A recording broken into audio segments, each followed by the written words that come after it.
తిరుపతి శివారు ప్రాంతాల్లో భూ కబ్జా ఆరోపణలు కలకలం రేపుతున్నాయి. తమ ఎకరం భూమిని కబ్జా చేసేందుకు రెవెన్యూ ఇన్స్పెక్టర్ ప్రసాద్ ప్రయత్నిస్తున్నారని వృద్ధ దంపతులు ఆరోపిస్తున్నారు. తమ పేరుపై భూమి రికార్డులు, పాస్బుక్లు ఉన్నాయని చెప్పారు. అయినా బెదిరింపులకు పాల్పడుతున్నారని ఆవేదన వ్యక్తం చేశారు. తమకు ప్రాణహాని ఉందంటూ తిరుపతి కలెక్టర్, ఎస్పీకి ఫిర్యాదు చేశారు. ఈ ఆరోపణలపై అధికారులు స్పందించి తమకు న్యాయం చేయాలని వృద్ధ దంపతులు కోరుతున్నారు.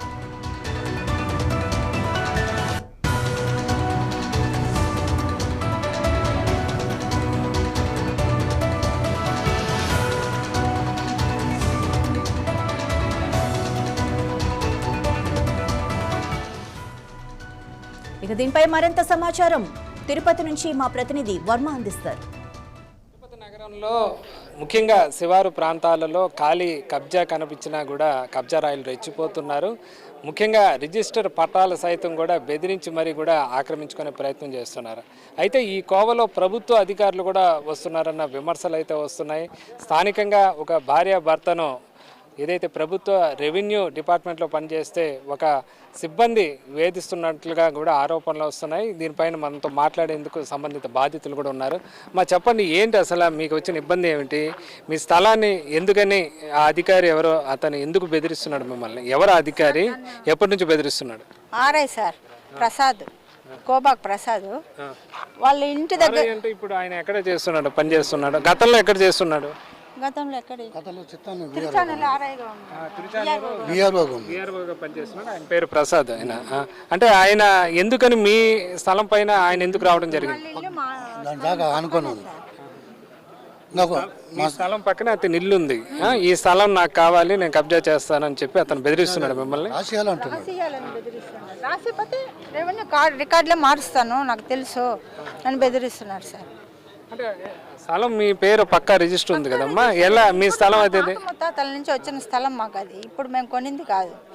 కానీ దాన్ని నా ఇంటి పక్కన ఉంది, నాకు ఇచ్చేస్తే నేను లావిష్గా ఇల్లు కట్టుకోవాలి అని బెదిరిస్తున్నారు సార్. ఎవరి పేరు మీద ఉంది అది స్థలం? నా పేరు మీద సార్. మీ పేరు మీదే ఉంది, పక్కా రిజిస్టర్ స్థలం అది. ఎప్పటి నుంచో మా తాత ముత్తాతల నుంచి వచ్చిన ఆస్తి సార్ మాకు అది. ఇదంతా కూడా వాళ్ళు వచ్చింది, మేమేం కొనింది కాదు. దాన్ని నాకు రాసి ఏంటి, నేను ఇల్లు కట్టాలి, రాసిస్తారా మీరు తలకాయలు ఎత్తుకోబోయేదని బెదిరిస్తారు సార్. రికార్డు మార్చేస్తా, మీరు ఏం చేస్తారు? అంటే ఎట్లా మీ ఇంటి మీదకి దాడి వచ్చాడు సార్. పొద్దున కూడా వాళ్ళ అమ్మ వచ్చింది సార్. వాళ్ళన్న ఫోన్ చేసి నేను 100 మందిని వేసుకొస్తాను, మీకు సత్తా ఏం చేసుకుని మీరు తలకాయలు ఎత్తుకొని పోతానని బెదిరిస్తారు సార్. అంటే మీ ఇంటి మీదకి వచ్చినప్పుడు, దాడి చేసినప్పుడు కూడా మీరు ఆ సీసీ ఫుటేజ్ కూడా ఉందని చెప్తున్నారు? ఉంది సార్. మీ దగ్గర ఆధారం కూడా ఉంది అతను రావటం? లోపలికి వచ్చారు, అర్చింది అంతా కూడా ఆధారాలు ఉన్నాయి సార్. మనుషులతో కలిసి మీ ఇంటి మీద దాడి చేశారు? వచ్చారు సార్. మీరు ఏమైనా అధికారులకు ఫిర్యాదు చేశారా, ఉన్నతాధికారులకు? సార్ ఈ రోజు మొన్న వచ్చేది సార్, 1 వీక్ ముందే. సరే ఏదో అనుకున్నాము, మళ్ళీ ఈ రోజు వాళ్ళ అమ్మ వాళ్ళ అన్న ఫోన్లో బెదిరించడం, వాళ్ళ అమ్మ ఇంటి మీదకే వచ్చింది సార్. బెదిరిస్తా ఉన్నారు,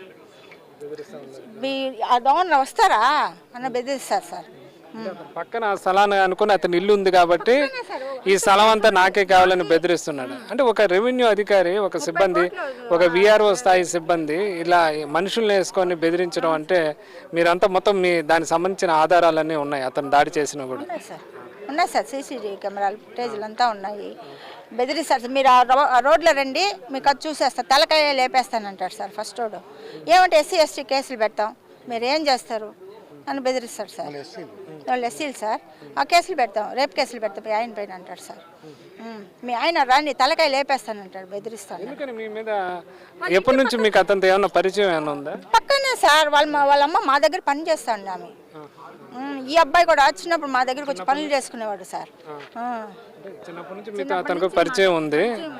ఆ పరిచయంతో ప్రస్తుతం ఈ స్థలం అయినాక మా అమ్మ రికార్డులను ఇచ్చి మన పేరు అంటే, అప్పుడు ఆమె చదువు రాదు, ఇవన్నీ చూడు ప్రసాద్ నీకు అన్నీ తెలుసు కదా అని ఇచ్చింది.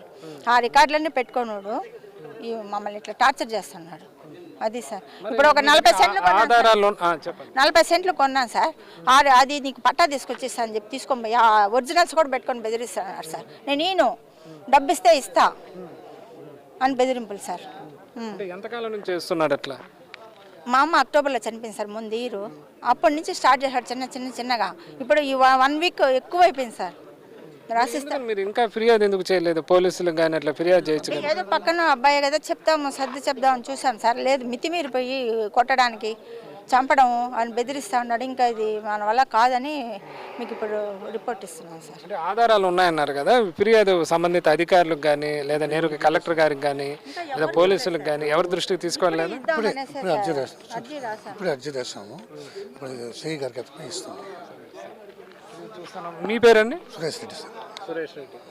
ఇది మనం చూస్తున్న సురేష్ రెడ్డి దంపతులకు సంబంధించి ఏదైతే మనకు తిరుపతి రూరల్ పరిధిలో వస్తుంది, తనపల్లి సమీపంలో వస్తున్న దాదాపు ఎకరా స్థలం. అంటే తిరుపతిలో ఇప్పుడు మనం చూస్తే ఈ స్థలం దాదాపు ₹1 పైగా 2 కోట్ల దాకా ఇంచుమించుగా విలువ చేసే పరిస్థితి అయితే ఉంది. అంతకు మించి కూడా మనకు బహిరంగ మార్కెట్లో మరింతగా విలువ చేస్తుంది. అయితే ప్రస్తుతం ఎక్కడ స్థలం కనపడ్డా, ముఖ్యంగా ఎక్కడైనా బలహీనలు ఎవరైనా కనపడ్డా కూడా తిరుపతిలో పెద్ద స్థాయిలో భూ కబ్జాదారులు రెచ్చిపోతున్న పరిస్థితులే కనిపిస్తున్నాయి. ఈ క్రమంలోనే తమ దగ్గర రిజిస్ట్రేషన్ పత్రాలు ఉన్నప్పటికీ అయితే ఈ ఘటనలో మాత్రం ఏకంగా రెవెన్యూ అధికారి, ఒక విఆర్ఓ స్థాయి అధికారి, గతంలో ఇదే తిరుచానూరు పరిధిలో విఆర్ఓగా కూడా పనిచేసిన ప్రసాద్ అనే అధికారి ఈ విధంగా తమను ఇబ్బంది పెడుతున్నాడు, మనుషులతో తమ ఇంటిపైన దాడి కూడా చేశాడు, దానికి సంబంధించిన సీసీ ఫుటేజ్ కూడా తమ దగ్గర ఉన్నాయని చెప్పి ఈ భార్యాభర్తలు బాధితులు అయితే చెప్తున్న పరిస్థితి అయితే ఉంది. వీటితో తమ అధికారులు కూడా ఫిర్యాదు చేస్తాము, తమకు న్యాయం జరగాలని చూస్తున్నారు. మొత్తం మీద